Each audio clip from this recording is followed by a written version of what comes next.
You are welcome, and in this video today I will be showing you how to make a Jabot collar. Now a Jabot collar consists of your regular shirt collar. As you can see, this is my shirt collar, and on the front side you have a sort of flounce attached to it. So this is how it looks like. I have here my first split, second one, third one, fourth one, the fifth one, and the sixth one. It lays perfectly well. So this is mine. This was the pattern I used to achieve it. As you can see, there are a lot of lines, but I'll be showing you how to achieve it using the pattern making method. So I'm going to be making another one from the scratch, and I'll show you how it looks like.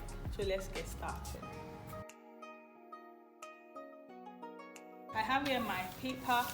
I've drawn my top and my side margin. Now the first thing we're going to do is to insert your desired neck measurement. Now for some persons you can use 7 centimeters or 8 centimeters depending on the size, but then I'm making for a big size and I'll be using the 3 inches mark.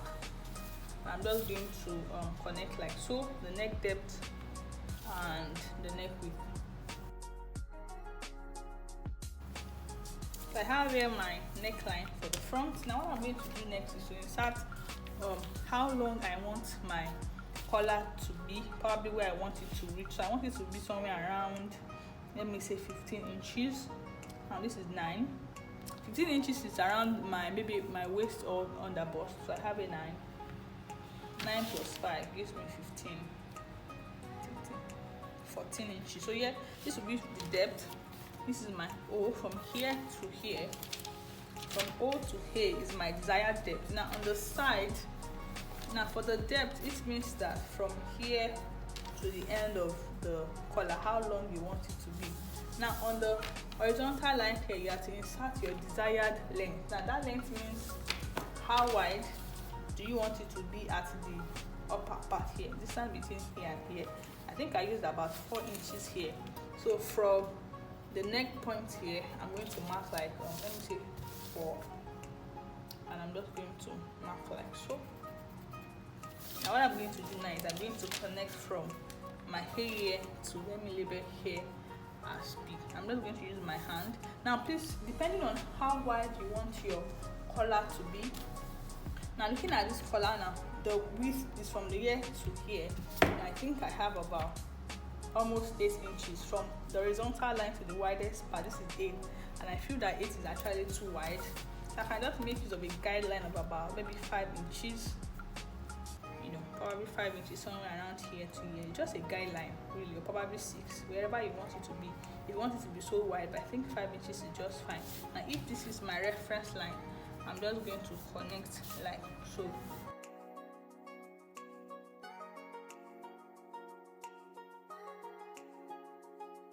This is what I have. I can decide to add maybe 1 inch to there. So this is what I have for my collar. And what I'm going to do next is to draw as many style lines as you want. Now when I say style lines, I mean how many pleat lines, because I have here about 5. This is the first one, this is the second one, this is the third, fourth, fifth, and sixth. I have here 6, depending on how many you want. Now I'm going to be using my neckline as the reference. I can just mark at intervals. I really don't need to measure. Probably I can just put 1 more, and from there I will just draw all the way to the hem. Now if you want 1 more, you can put 1 more. But one thing I realized about this collar is, now if you are using this line here, that means you want it to get to the shoulder point. But then I'm going to bring down the line by probably ½ inch, because I don't want it to get to the shoulder. Just bring it down here. So all of this here is gone. So I'm not going to make use of 1, 2, 3, 4 style lines. Now if this is the last line here, I think I can still put 1 more, though it may be small. So I have here my 5th slash line. Design, your last slash line can be anywhere on the neck region. It doesn't have to get to the shoulder. In fact, your last line can be probably line number 2 or line number 3, depending on what you want. What I'm going to be doing next is I'll be creating the pleats. Now the reason why I like this method of pattern making is that you can design how you want your pleats to look like. So this is what I did initially, and I'm going to be showing you how to create the pleat. Now first thing you have to notice that your pleats will enter into your style lines. Now I have labeled them 1, 2, 3, 4, 5. Now the style lines, let me just call them baselines. Now the first thing to do is to create the first pleat. Now how will I create that? And if this is my style line, what I'm going to do is you're going to be making use of proportions. There are no rules depending on what you want. Now from the vertical line here, I can decide to come up by, let me say 1.5 inches. I'll just mark it, it's just a guideline. Now from this center front here, I'm going to find the midpoint, or wherever I want, just find the position that I want. So from there, I am going to, now before I do that, my apologies, let me use a marker to differentiate the style line so that I will not get confused with too many pencils. The red marker will be my style lines, where I'll be using the pencil to draw the pleat. So from the center front and the first style line, just mark any location you want. From the hem, you can just go up by maybe 1.5 depending on what you want. You can always adjust this. I think I use 1.5 here. Now from this line here, I'm just going to draw this somewhere here, just a straight line. I'll bring it down and I'm going to connect it to the end of the base like so.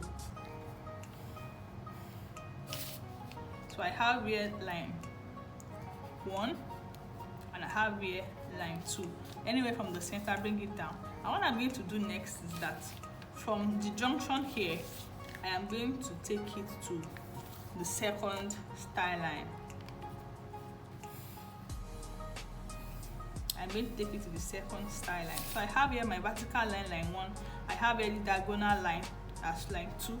I have this line here as line 3, and I'm going to be labeling this second style line as number 4.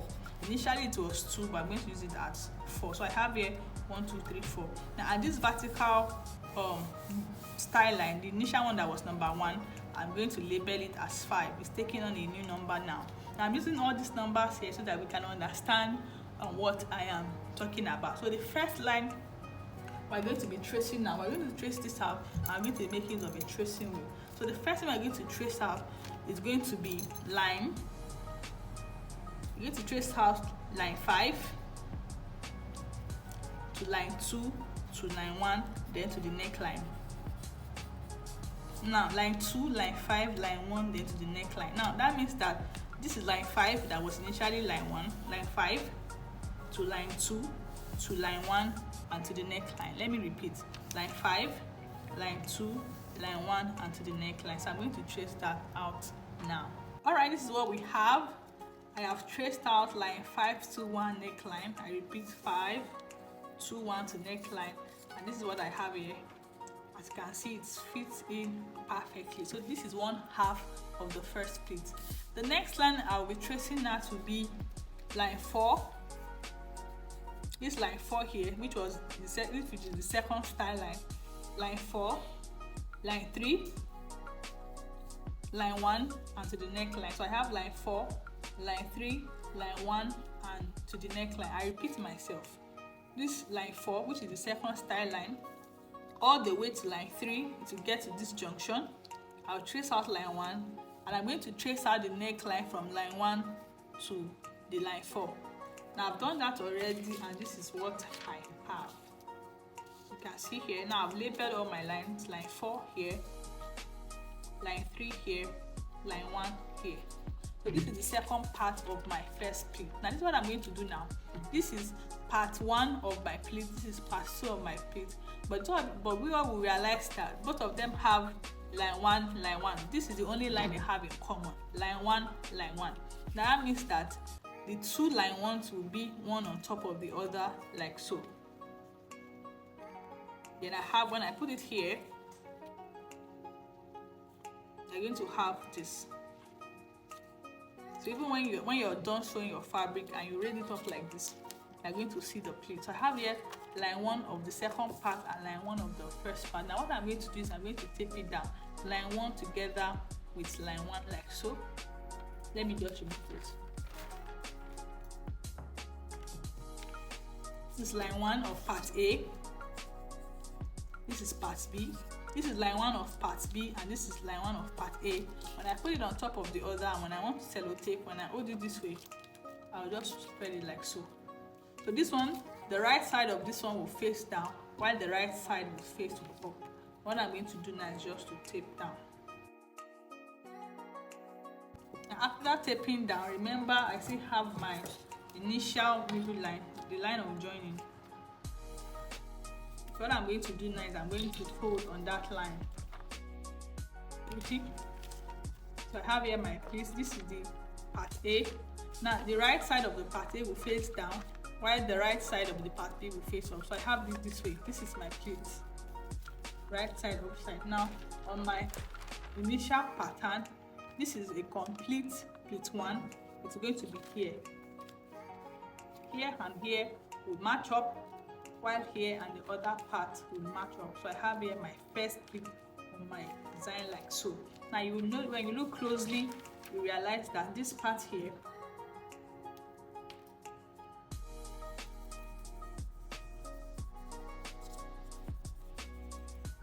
will be the part that will be showing as your flaunce. This will be the wrong side of your fabric that will be showing. So this is what we have for the first pleat. The next thing we are going to do now is to do the second pleat. Just like we have finished the first one, we're going to be making another pleat like this one, and for this second one we're going to be making use of the second style line or the number 4 line, anyone, second style line that I use the red marker for. And what I'm going to do is that, just like I did for the initial one, I can go up. Now this is my line 3. For my line 3, I can decide to go up by probably 1 or 1.5 depending on what you want. Let me just mark 1.5 as a guideline and I'll just roll it across. Now on the neckline here, between the first style line and the second style line, I'll just mark wherever I want it to be. Let me use somewhere closer here. I can decide to use wherever I want it. So from here, I'll just draw the line to this horizontal guideline here, like so.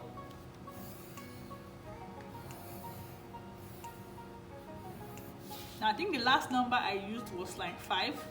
So I'm going to label this one as line 6 here. And from this 6, I'm going to draw it to go and touch 4. So I'm going to label here as 7. So I have a new line that is a little bit slanted as line 6. Then all the way to 7. From 6 to touch 4, I have a new line 7 and I have my initial line 4. Now for the second stage, I'm going to extend this junction here to go and touch the third style line, like so. And I have a diagonal line which I will label as line 8. Now please don't get confused. So I have here line 6, I have here line 7, and I have here line 8. Now for the second pleat, if I want to trace out, I'm going to be tracing out from pleat number 2. I'm going to be tracing out line 4 to 7, 7 to 6, then 6 to the neckline. Then for the other part of this pleat, now this is line 7, I'm going to be tracing out the third style line, or I'll label it as number 9. Third style line or number 9. Remember this is 8, so I'm going to label this as number 8 or the third style line. So for the second part, it's going to be line 1 to line 8 to line 6, and from 6 to the neckline. Let me repeat: line 9, line 8, line 6, and the neckline between 6 to 9. So I'm going to trace that out now. So this is what I have here. This is for the second pleat, 4, 7, 6, and the neckline. This is how it looks like. So this is the part 1, the A part of the second sleeve. So this is pleat 2, part A. Now for the second part, part B, is going to be line 9, line 8, line 6, and the neckline. Now this line 9 is also the third style line, from line 9 to line 8 all the way to this point here. Then from line 8 to line 6 here. Then from the neckline, going to be from line 6 here to line 9 or line 3. I've done that already, and this is what I have. So I'll label it. I have 9, I have 8, and I have 6. This is the part pleat 2, part B. Now, just as I said earlier, this is the part A and this is the part B. Now, the only line they have in common is line 6. So line 6 on line 6 together, I have it like so. What I'm going to do now is I'm going to tape it together. Now, for me to tape it together, when I put it this way, pleat 2 here, pleat A here, and I'm going to turn the part A to the wrong side. So I have it this way, and I'm going to tape it together like so.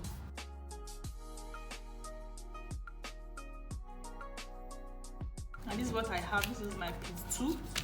My part A is down and my part B is on top of it. When I have it on my pattern like so, now for the part A joins to the second style line like so, and this is the part B that joins to the third style line. Now please note that this is the part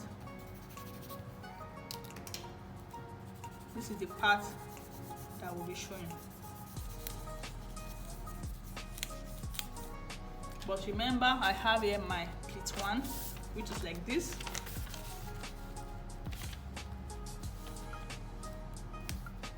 And here I have my pleat 2 that is on top of it like so.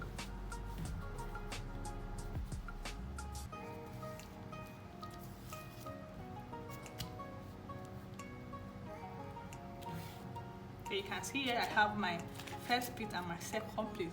But one thing you have to note on the joining point between one pleat and the other is that here is joining, here and here. The end of pleat 1 should match up the beginning of pleat 2 like so. And if it doesn't match up, then there's something wrong with your tracing. Now this doesn't match up. That means I have overpulled it here, because I should have something like this. So I have it this way.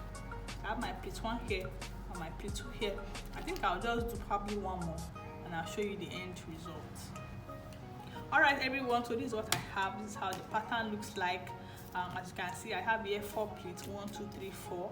I have placed it one on top of the other, and I'm just placing a pen on it just to hold it down. So this is how it looks like. Now when you're eventually done, when you cut it on your fabric and you iron, you will have something like this. Now one of the other advantage of this method is that you can actually make some corrections before you cut it on fabric. Now looking at this now, I don't like the distance between the first pleat and the second pleat, just right here. I feel it's too much, so I can actually correct this whatever way I want it, or either way I can just leave it this way. So this is how the benefit of this method, you can actually determine the number of pleats you have and the way you want it to cascade. So thank you. Now next I'm going to be showing you how to place each pleat in the style line. I think I'll just leave this one this way. I'll not do any corrections. What I'm going to do first is that, remember I have all my initial style lines that I used with red marker, so I'm not going to cut out. Now this is my template. Now I left this wide margin because it's going to be for my button stand. This is going to have a button in front. Now this is my center front line. Now on the first style line, I am going to cut it. I'm going to separate the first style line like so. And when I separate it, I'm going to take the first pleat. Remember the first pleat was like this way. I'm going to open it. When I cut out the first pleat, I'm going to open it this way. When I put it inside. Now initially, let me do it again. This is my style line together. So I slashed on the first style line, I separated it. I took my first pleat and I opened it this way. What I'm going to do now is I'm going to tape my first pleat to this side, and the other side will have I'm going to tape, this first side, I'm going to tape it here now. So this is my pleat 1. When I do it this way, this is my pleat 1. So when I fold it backwards, you can see what I have. Ensure you pleat properly, ensure your gum stays. So this is my pleat 1. When I have it this way, you can see what I have. Now this is done here, like so. Now I'm going to slash on the second pleat. Now the second pleat, I have this one and this one. This is pleat 1 done. Now for the second pleat, I have this one on top of this one. Like this is my second plate, but for the second plate I'm not going to make use of the template. The template has fulfilled its function. I only need it for the first one. So after that, now after cutting out the first tie line, I can actually just keep this one aside. The next thing I'm going to do now is I'm going to join the second plate with the first plate here, like so. So when I open up, I have a lot. Plate 2 will join to plate 1. Now at this stage, all you have to do is just to join all the pleats together with a paper clip, and that's all.